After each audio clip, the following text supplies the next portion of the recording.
Hey, welcome back. Today on my workbench I have a Sanyo integrated stereo amplifier. It's a DCA 611. Sanyo's really not greatly known for fantastic audio gear. I guess it was good for its time. This is a 1978 to 1980 era type amplifier. This is a 611. They also made a 311, I think, for 30 watts a channel, and 411 for 45 watts a channel. And this is a 6011, which is 60 watts a channel, which is pretty good. It's very heavy. It's got a big, massive power transformer back here. It's also got some nice features too that you don't often see. It's got 2 phono inputs, an auxiliary and tuner, which is pretty standard. Two tape sources, your 1 and 2. It also has this unique mode switch, which allows you to listen to music in normal stereo, reverse stereo, mono, left and right, are combined into one channel, or you can listen to just the right channel or just the left channel, which is kind of unique. Standard loudness, high-low cut filters, and of course switches for 2 speaker systems. It also has bass, treble, and mid-range control, which allows you a little bit more control over it.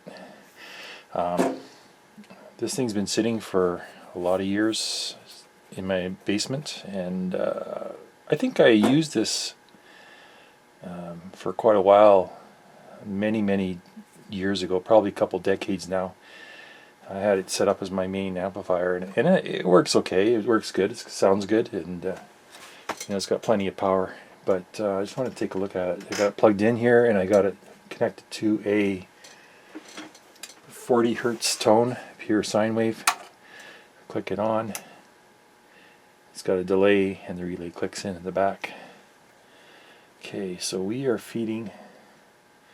Hang on, let's set this up to feed an auxiliary signal.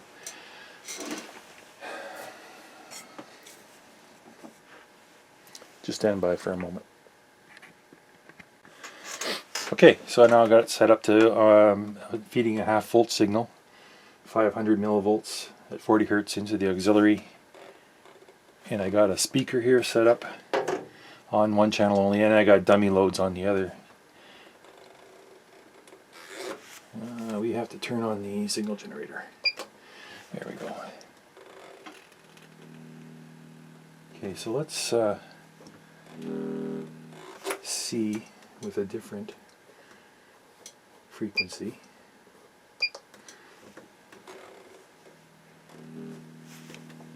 I'm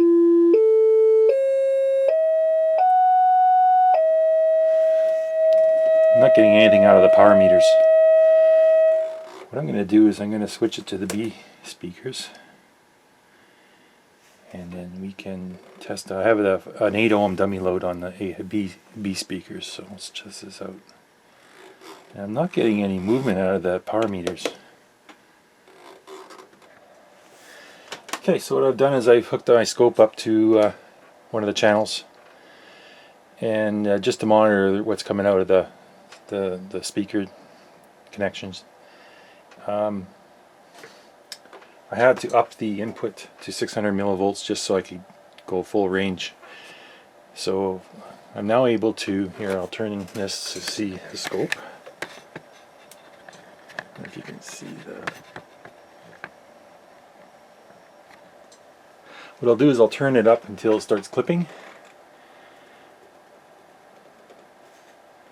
I'm at a 10 volt per division scale there, that's the highest.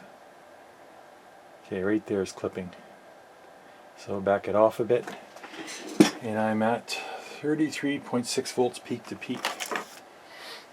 Not peak to peak, it's peak. And my dummy loads are getting hot. So let's see what this is. 23.75 volts RMS. It's actually outputting about 70 watts. 70 watts right now.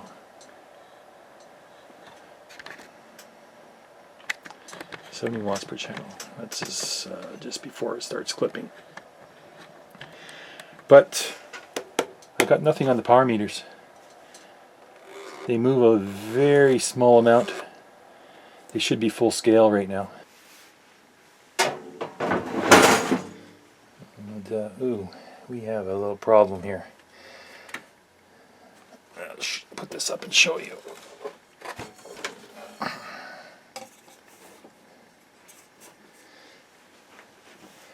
don't know if you can see this here. This frame better. We have, aside from a lot of dust, we got the original Rubicon caps. I think I'm going to change all these. I have a liquid spill here. Pointer. A liquid spill here on the. Can you see this? Something here. And it's down where we're dealing with signals, audio signals. This whole switch looks like it was flooded. We have to clean this all up. Other than that, it looks pretty good. Should be fairly easy to work on. I could pull the bottom panel off and then I can access all of the business on the bottom of the amplifier board. And there's some electrolytics down here. There's a few op amps. These pots are mounted upside down because all the dust is getting in. And that's probably the reason why it's so scratchy. I'll blow all these pots out with some contact cleaner, and these switches, I'll never find these switches because they're about 3 inches long. Quite an array of contacts in them, I bet. So I won't be able to source those. We'll have to take them and clean them. On the preamplifier board, got a lot of caps here too. They're all old.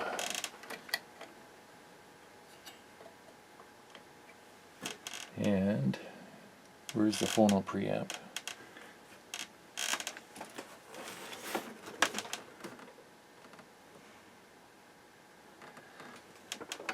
I think this might be the phono preamp down here with this op amp. I did check the phono preamplifier. I fed it with 10 millivolts and it seemed to work fine. So, but we'll give it a good clean.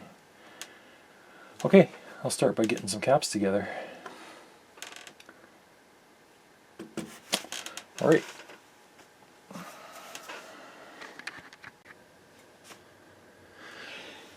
Okay, so I got the bottom off. And let's have a look. Oh, there's a stain here all the way. Some kind of liquid stain. And I can see the same stain here and all over this board here. Looks like somebody's been in here before me. Let's have a look. I don't know if you can see this.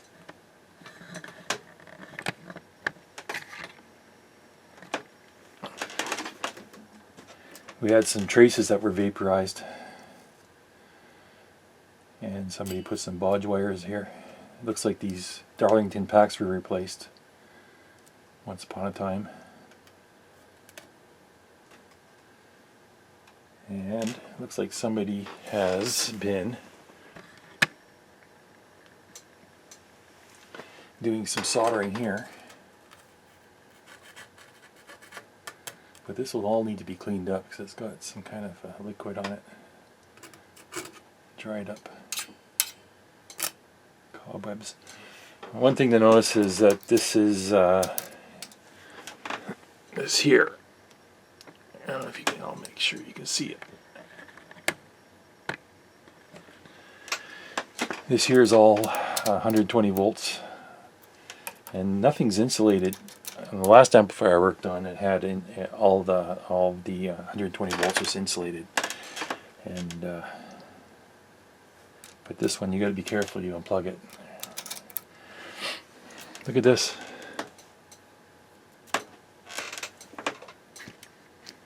That's where they slopped the bridge rectifier onto this rail, and I guess they're going to hope that that's enough cooling for that bridge. You know, we don't have much power. It's only 60 watts per channel, 120 total. So that, I bet you that gets hot right on that support. That's not very good. Maybe I could put a chunk of aluminum there or something to give it some more heat sink. Okay, yeah, somebody's been in here definitely before me and did a repair on this. Okay, it's a matter of getting started on the caps and get it cleaned up.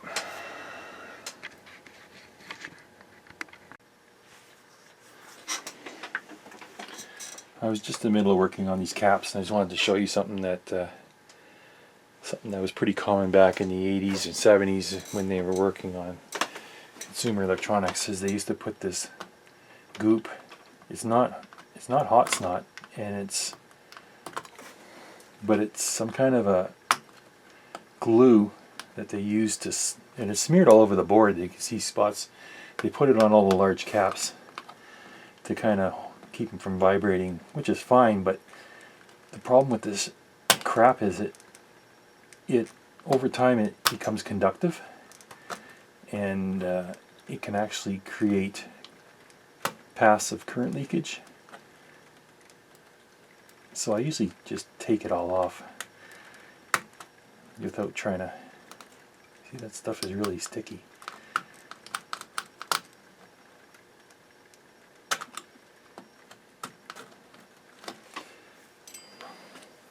Take that off. And especially around sensitive transistors and whatnot, you don't want to have that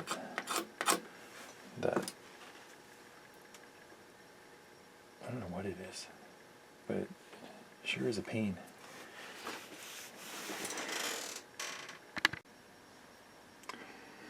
Okay, I'm down to the part where I'm working on the power meters on this amplifier and trying to figure out why these meters aren't working, and I think I found the problem. Let me tell you if you can spot what's wrong here. There's nothing going on. So what you can do is I remove the tape. There's tape up top here, and then this opens up, and you can see why the meters aren't working. It looks like the movement is stuck, and I'm guessing it's lubricant that was used 40 years ago. It was just dried up and solidified and not playing well anymore.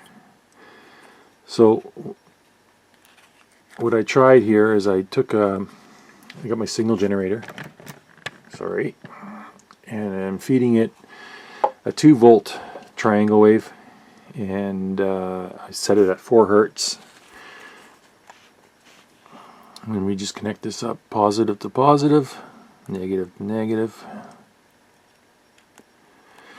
and turn the signal generator on. And needle's moving, but it's still stuck because it doesn't return to 0 when there's no power.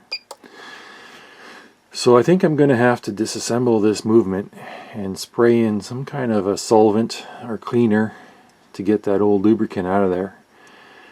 And then I might have to give it a shot of, I don't know how I'm going to do this, but give it a shot of some kind of lubricant like a silicone, just to, you see it's just not returning. And that's not my signal generator holding it there. It's just sticking. So what I think I'm going to have to do is disassemble this and see if I can free this up. Both meters are identical. They both work the same, so they're both stuck. I've actually never seen a needle get stuck like that on a meter. Usually they're pretty free.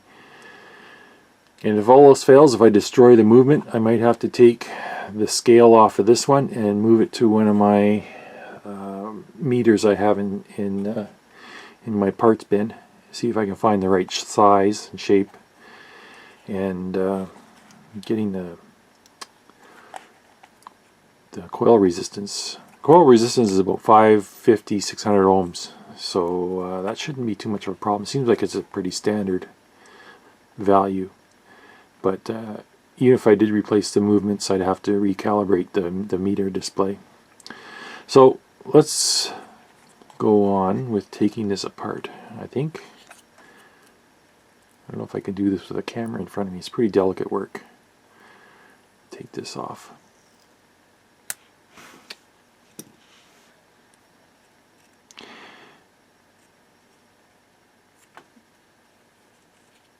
I'm wondering if I can. Yeah, let me just get closer to this.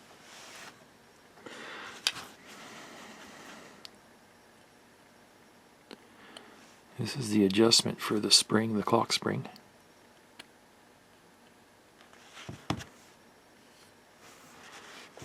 Actually, you know what? Get a little screwdriver here.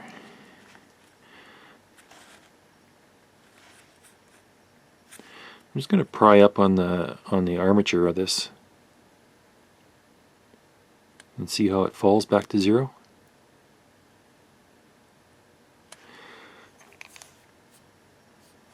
Just put a little bit upward pressure on the armature and that tension on the bearings is released and the meter drops. So I don't want to bend that. Definitely think it's a lubrication problem. So I'm going to try and disassemble remove this mechanism from the case. What I did is I cleaned this excess solder off of these two tangs, and they should just pull through the back of the case. I think that's the only thing holding it in place here. Let me try this. I'll be very delicate with this thing because I don't want to break it. If I can pry up on this. Nope.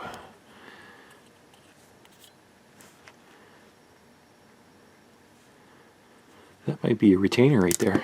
Let me see if I can get that out. Yeah, that's a retainer. Little spring retainer, and then the rest of this should just lift out.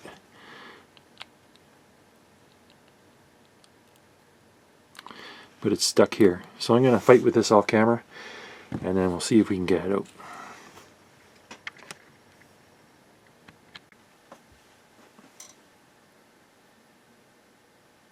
Okay, so I decided to try this on camera to see how badly I could screw it up.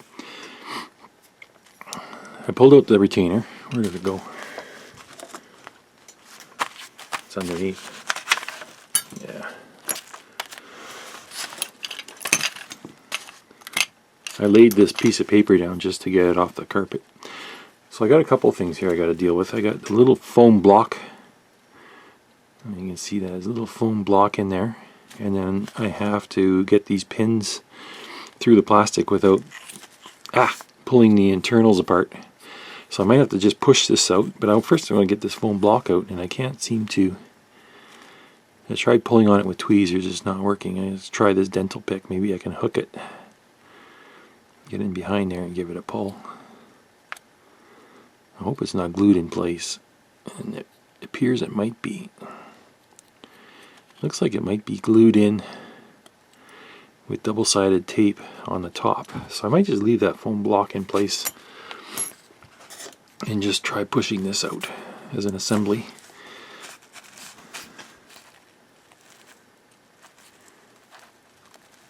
On one side.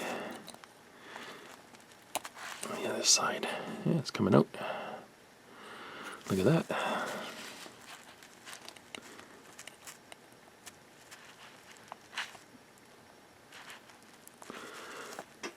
Okay.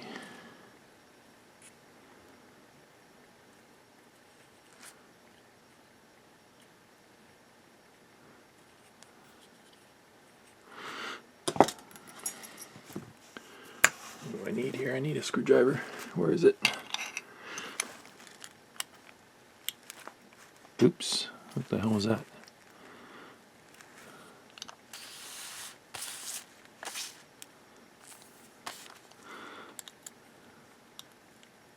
There we go.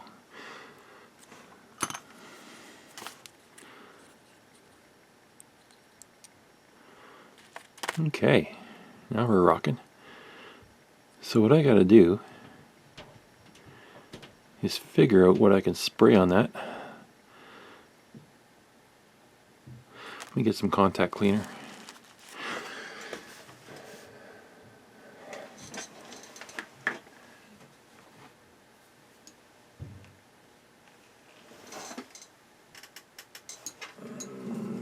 I'm going to try some of this.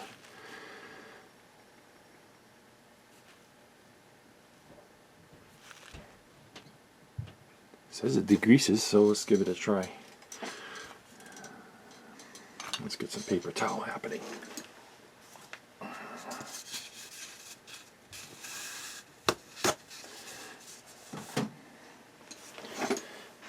Just bear with me. Okay, put this aside. Got this.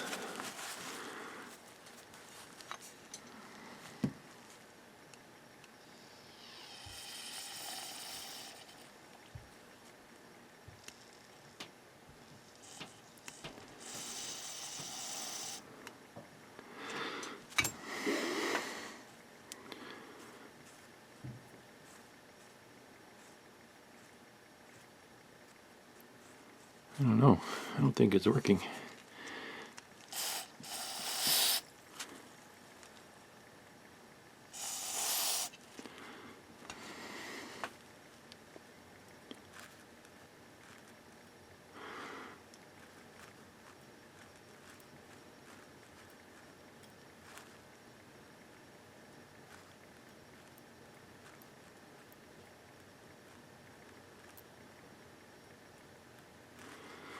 Doesn't seem to be working.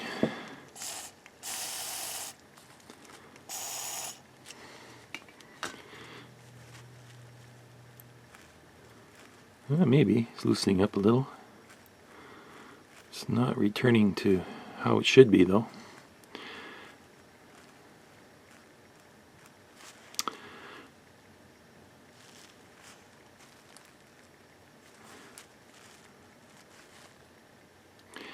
I'm wondering maybe if I back off on the pivot screws.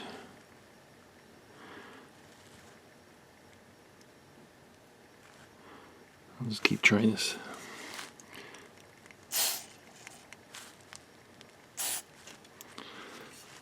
This stuff I think is an alcohol. What has it got in it? It contains hexane isomers, tetrafluoroethylene,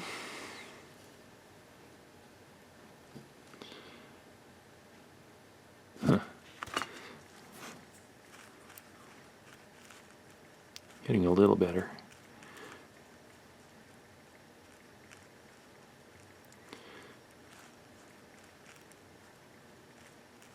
Let's try it a few more times.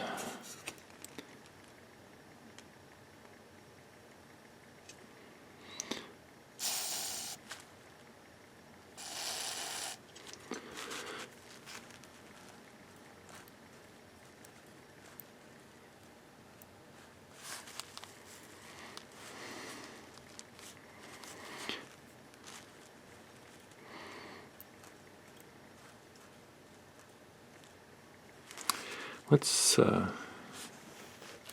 feed it a little bit of juice.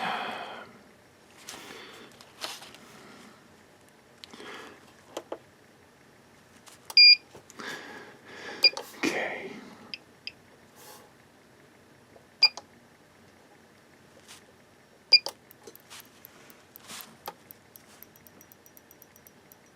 It's working a lot better than what it was before.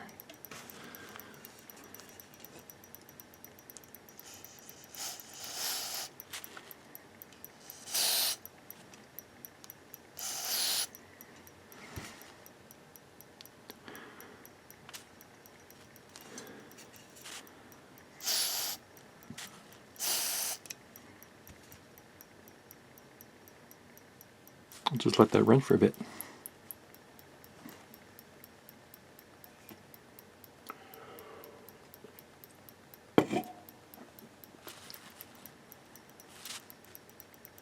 Seems to be freeing it up.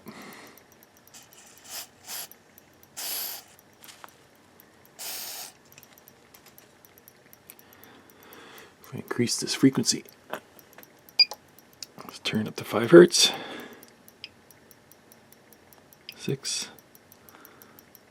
7,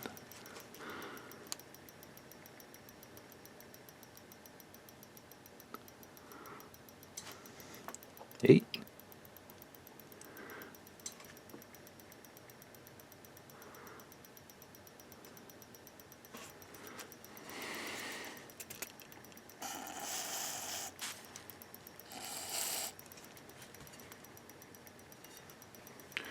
Let's see how it does on its own. See, it's still not returning.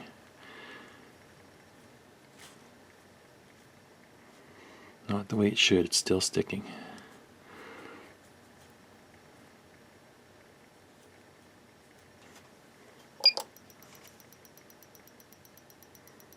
I'm just going to let this flop away for a while and see how it is. So I decided to maybe try a different solvent. The one I was using, the contact cleaner, didn't seem to help. It's still stuck up. So what I'm going to do is try another one. I have a safety wash from MG Chemicals. I'll try this one next because I think it's a little different formula. I'm going to turn this back on and hold it upside down. I'm going to see if I can get it at the bearings.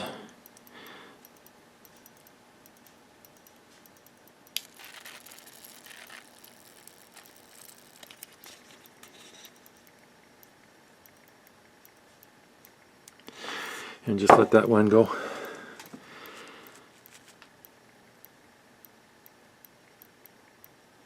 It's kind of spazzing out.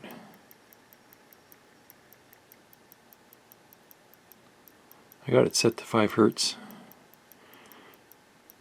Triangle wave. If I set it to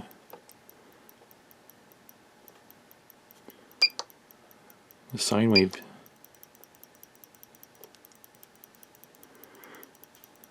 put it on a sine wave, and I'll change this to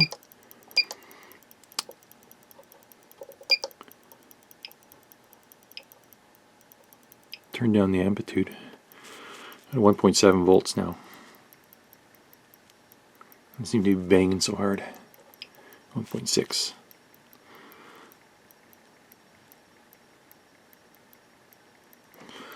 Give it another shot.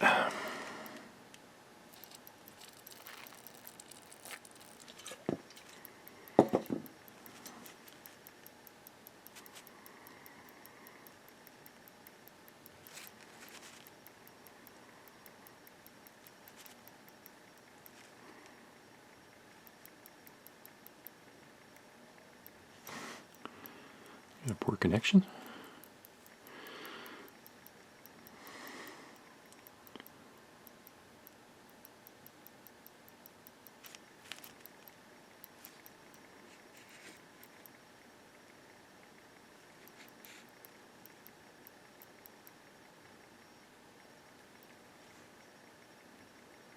It's having a hard time. I hope I didn't destroy it. Okay, I'll let it go for a bit. Let it dry out. Okay, so that last stuff I sprayed in there kind of wrecked the movement, I think. What it did is it dissolved the adhesive they used to hold the clock spring to the mechanism. So I think the clock springs are now out of position and they're shorting out on the armature. You can see, I don't know if you can see it here. Might have to, the clock springs are both facing outward, like this one's this way and this one's this way. So what I might have to do is get in there and bend those clock springs back so they're not shorting on the armature. But I guess that last stuff I sprayed in wasn't safe to use. I'll let this dry out well, and then I'll go in and give those clock springs a little nudge to center them better. Still working though, which is a positive sign.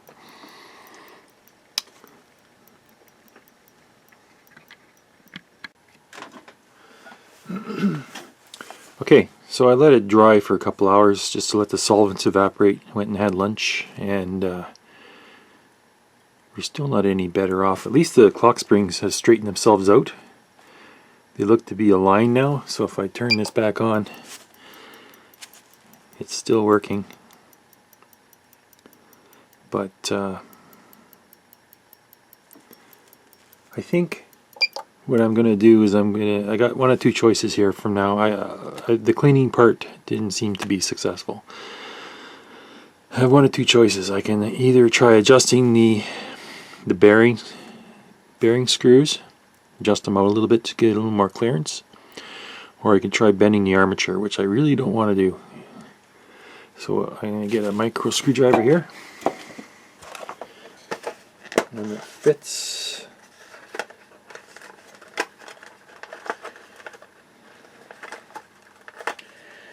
If I was smart, I would have prepared this before I started filming, but okay.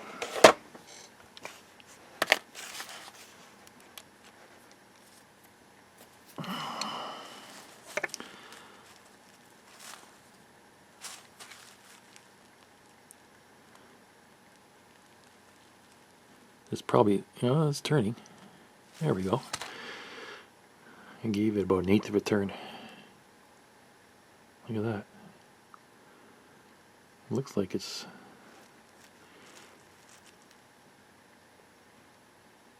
That's the way it should be moving. Okay, let's turn down the amplitude to about 400 millivolts and turn this back on.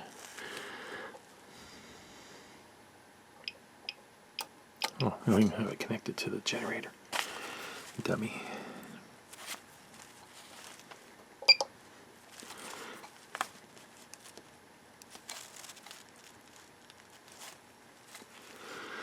Okay, turn this down to about, well, start off at 0. Turn on channel. Okay, that's 100 millivolts. See, that's the way it should be working.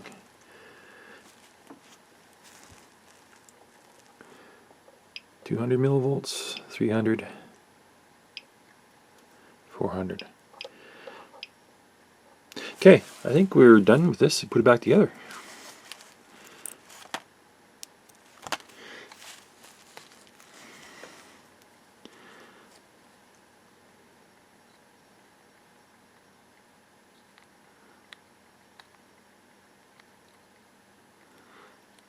Now this is going to be the fun part. I have to get these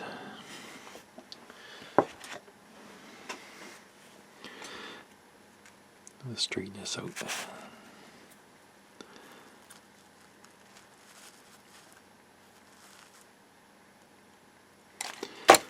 Get these back in the slots.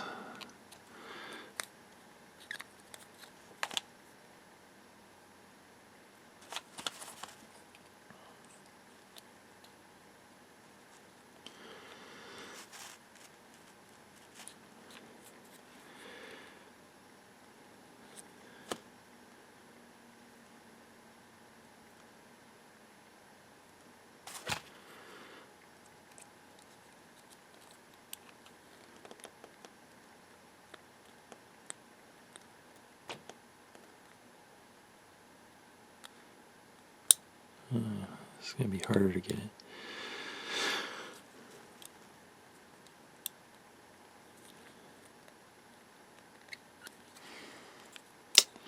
Come on.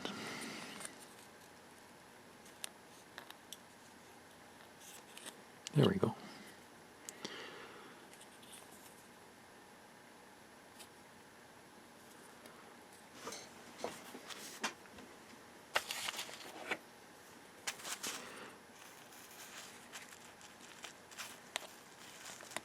Through. I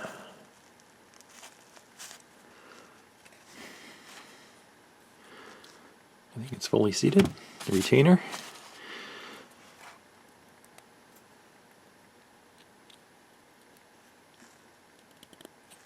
There. Now all I gotta do is zero that. And zeroing it is just as easy as moving this.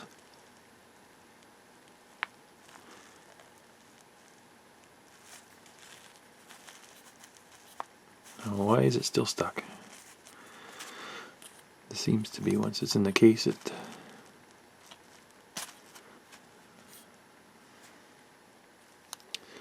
unbelievable.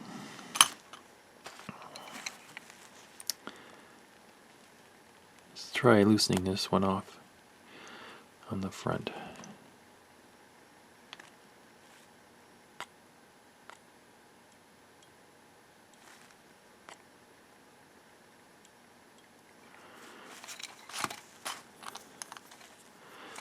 And we'll try zeroing it again.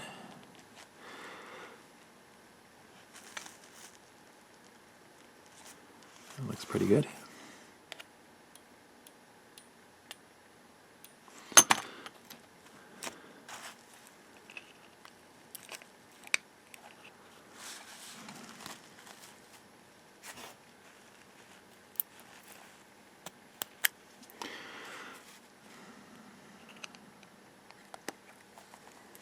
Okay, I'll have to get some new tape, but I'm going to leave it there, and it's working.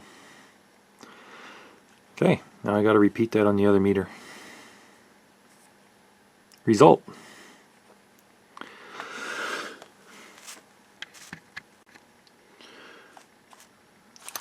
One last thing to do to finish this, just tape it shut.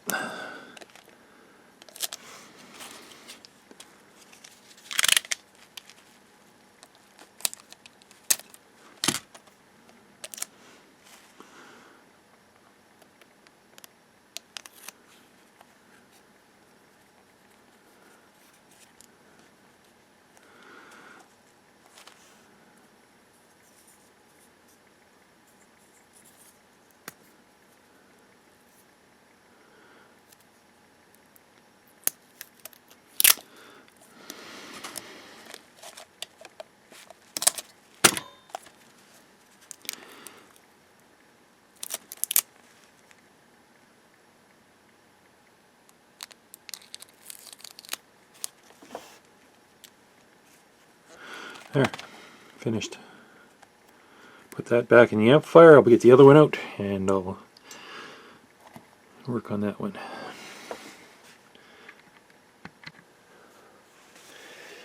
Okay, I've done a lot of work here. I haven't shown you much of it yet, so I'm just going to give you an update of what I'm doing.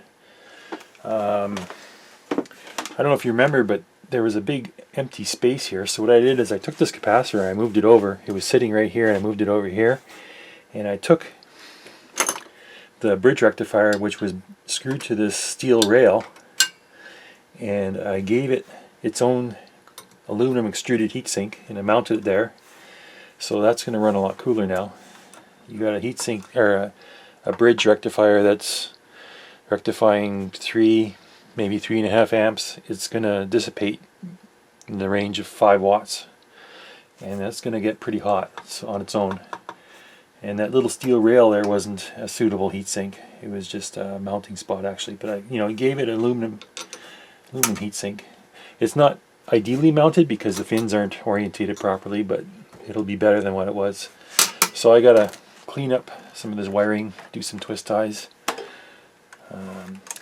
I didn't recap this amplifier. What I did is I went through and tested, and I replaced all the suspect caps, which were probably in the order of 5 or 6, 7 caps. So I really didn't want to spend a lot of money on this amplifier just because of what it is.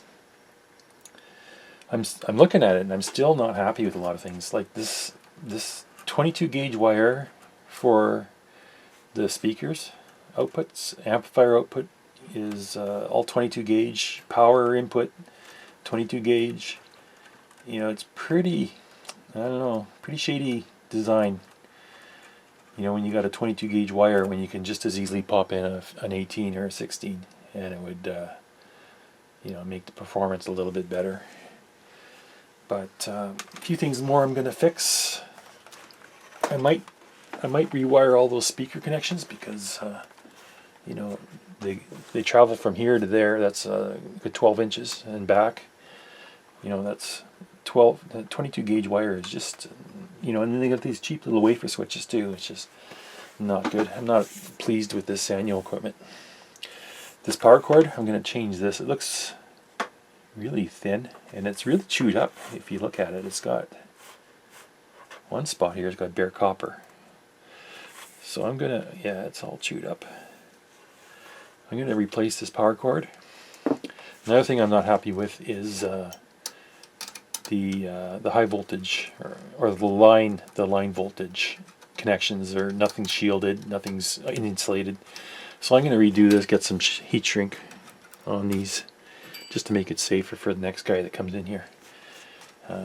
It's just, you know, a little bit of extra they could have put into this amplifier would have made it a little better.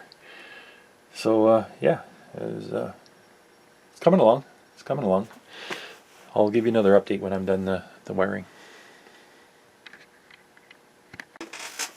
Okay, what I've done is I removed the old power cord.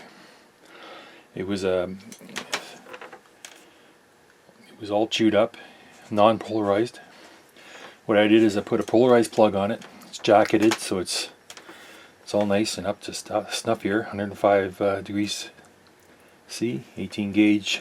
You know, it's all UL approved. Nice cord on here. And I replaced the cord.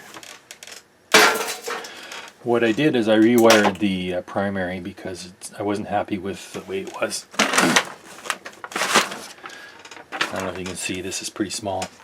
But what happened is the plug would come in and it would go to the 3 outlets through the switch and then to the transformer, and then the other leg would have a fuse before a transformer. What I did is I made changes. As soon as the plug comes in, the hot wire goes straight to the fuse, which is what it should be. So if a fuse blows, there's nothing that's going to be live in here anymore. So in from the power cord straight to the fuse, and from the fuse it goes up to the unswitched portion, and then it goes down to the switch, back again, and then from there it goes to the switch portion, and then it goes to the transformer. And I think it's going to make it a little more safer for the user. A polarized plug now that can't be plugged in backwards. Problem is these are still unpolarized, so you can't plug a polarized plug into these. It just won't allow it. The other thing is now that these plugs are fused. Before they weren't. You know, you could have this plugged into the way the amp was wired before. You could have it plugged into the wall, and then you could plug an 1800 watt hair dryer in here, and it would work. And but the wiring's not rated for that, because this was all 22 gauge again, which I upgraded to 18 gauge. So I think it's going to make it a little more safer, a little more modern, you know, in that respect. So I think I'm done with modifications and repairs. I'm not going to touch the speaker wires. I'm just going to leave them. But I am going to do a cleanup and reassemble. Alright, talk to you in a bit. In the course of doing these, I usually take out the protection relay, speaker relay, and I clean the contacts on it because for one, they're usually silver contacts and they oxidize over time, and then it makes it a little better. So you can do this with the relay and circuit. I removed it just for the sake of this video and just to show you how I do this. Okay, so this is an audio relay. It's nothing really high-end component. It's just a Japanese audio relay, and it has silver contacts in there. It looks like it's got gold-plated contacts too, which is a bonus, you know. But hey, so this is what I do to clean them. Let's see here. Get a piece of paper, any old paper. Cut a strip, maybe 1 centimeter, 2 centimeters wide.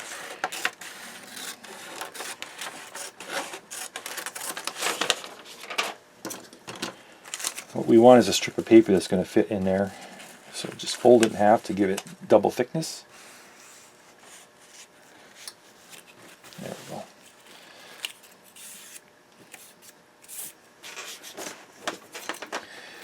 And I'll stick it. Now it's normally open when the power's off, but the relay is normally closed when it's powered.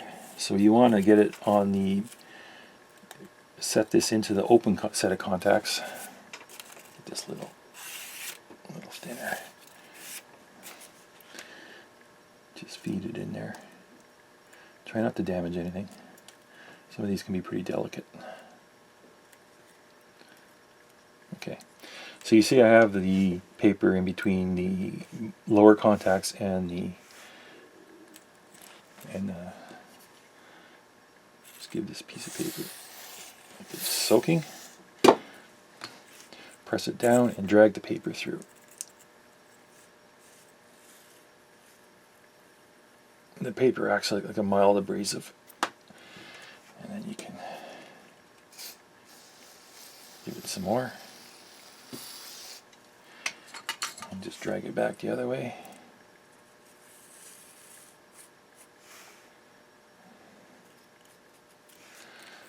Actually, you're not seeing, okay, see this line here? That's what I'm dragging off the contacts.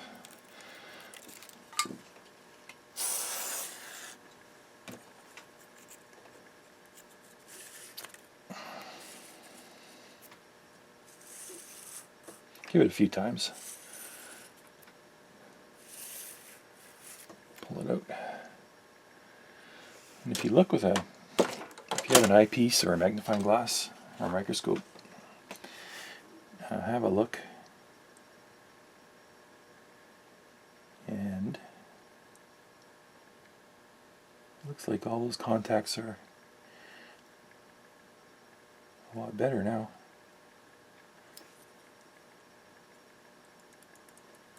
So I'll reassemble this, put it back together. See all the dirt and oxides it pulls off. And you know, that should bring it back to life for another few more years. Like I said, you can do this in circuit. You can have it without removing it. It's a little more difficult, but it's still effective. So I'll put this back together, put the bottom cover back on, and I think we're ready to move on to testing. So I'm here at the point where I'm just putting the knobs back on. I'm going to screw the cover back on. I just wanted to talk a bit about this amplifier and my thoughts about what I think of it, and you know, from working on it. I'm not pleased with this amplifier at all. I'll tell you why. For one thing, this power amplifier has no bias adjustment whatsoever. There's nothing in the service manual. There's nothing on the board. There's no adjustments. What you see is what you get. I never did put a voltmeter on the output speakers, but I should do that and see what kind of offset we have. But it seems like Sanyo cut a lot of corners on this. Like, some of these boards look like they were assembled by a child. The wiring is a complete joke. They had the rectifier mounted on a steel rail over there as a heatsink source, and it wasn't very effective, so I moved the capacitor, I moved the bridge rectifier over. There's no fuses, no protection fuses at all inside this amplifier. There's some protection fuse resistors, but yeah, it looks like they really cut some corners on the inside of this thing. It's a shame, because, you know, it is an attractive unit. They went to a lot of effort to make these nice machine knobs and give it the brushed aluminum look. Put some power meters in there, which is a nice touch. And I'm going to get on to checking its performance. I'm going to feed it some square waves, see how well it does with that. But on the inside, these Darlington packs, I'm not a big fan of these either. When they blow, usually it takes out a lot of other things with it. There's no, like I said, there's no fusing. They did go to the point of engineering some protection. They have 2 temperature sensors on each of the heat sinks, and a according to the service manual, it's supposed to cut out the protection circuit when these reach 90 degrees Celsius, which is pretty damn hot. 90 degrees Celsius on a big heat sink like that, you must be really pumping out the current on those transistors. But yeah, overall, I would pass on one of these. If you got it at a garage sale for $20, yeah, okay, maybe. It's a nice vintage unit as far as looks go and some features, but the performance, I think, is just going to fall flat in its face. It would be good for an amplifier in let's say for a garage or workshop, but I would not put this in my living room. No way. There's a lot better gear out there, and I would keep looking. Sanyo really isn't one of the high-end manufacturers of audio gear back in that day. I noticed I pulled a few Sanyo caps out of here because they make their own capacitors. A lot of these are Rubicons, but then they also put some Sanyo caps, and the Sanyo caps failed. So yeah, it's quality is not there.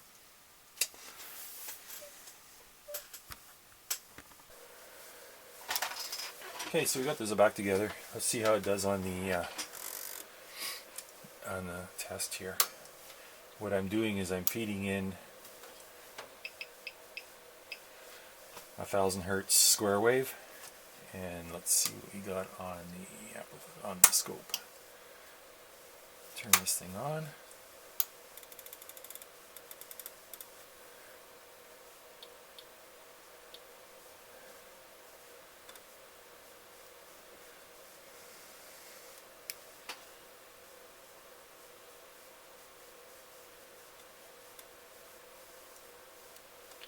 So we got roughly 5-6 volts peak. Let's actually look at this. Let's turn it right up and see what it does. I'm at my limit there, and I'm getting 34 volts peak, and then the bottom starts clipping. I noticed the bottom starts clipping, the negative swing starts clipping before the positive swing, even on sine wave. Do this. See, the bottom is clipping, so that amplifier is not balanced, but there's no way to get in there and balance anything because there's no potentiometers. Like, I could go in there and test resistors. I did test the resistors and they were all okay. Transistors, maybe I got a bad transistor in there somewhere. But this is the problem with the Sanyo amplifier. Anyways, let's go back to square wave. 1000 kilohertz, or 1000 hertz here. And it's not doing too bad. Let's jack this up and see what kind of frequency response we get. There's 2 kilohertz. We're starting to lose the edge. 3 kilohertz, starting to look worse. 4 kilohertz. It's not doing very good. 5, 6, and pretty much we lost our square wave there. 7, 8, 9, 10 kilohertz. Starting to resemble a sine wave. 16, 17, 18. Now it's starting to look like a trapezoid. So this amplifier doesn't really have a great frequency response or bandwidth. I just did some quick tests before I started videoing this little segment, and I came up with right around 23 hertz. The power starts dropping off, and it goes up to about 23 kilohertz on a sine wave, pure sine wave. So it's not anything great, but you know, like I said, it's probably good enough for a garage amplifier or a workshop where you're not going to be listening to nice clean audio. Yeah, so the power meters are working great now. I don't think they're calibrated very good. I got one that's quite a bit lower than the other, and I went and measured some voltages. Problem is the power amplifier is not balanced. Like the left and right channels, they're not balanced. One amplifier is a little stronger than the other, even though I'm feeding it the exact same signal on both channels. I think that has to do with, you know, the design of the amplifier. There's really no way to adjust anything and balance anything in there. So yeah, overall, if you're looking for a piece of vintage gear, I would pass. If you stumble across it and it's working, great, use it. I didn't want to spend any money on parts. Where's my parts are replaced?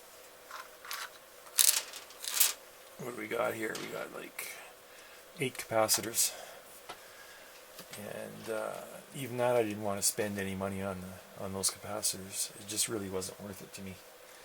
So yeah, like I said, if you come across one, get it, great. I wouldn't pay a lot of money, and I wouldn't use it for anything serious. All right, thanks for watching. Talk to you later.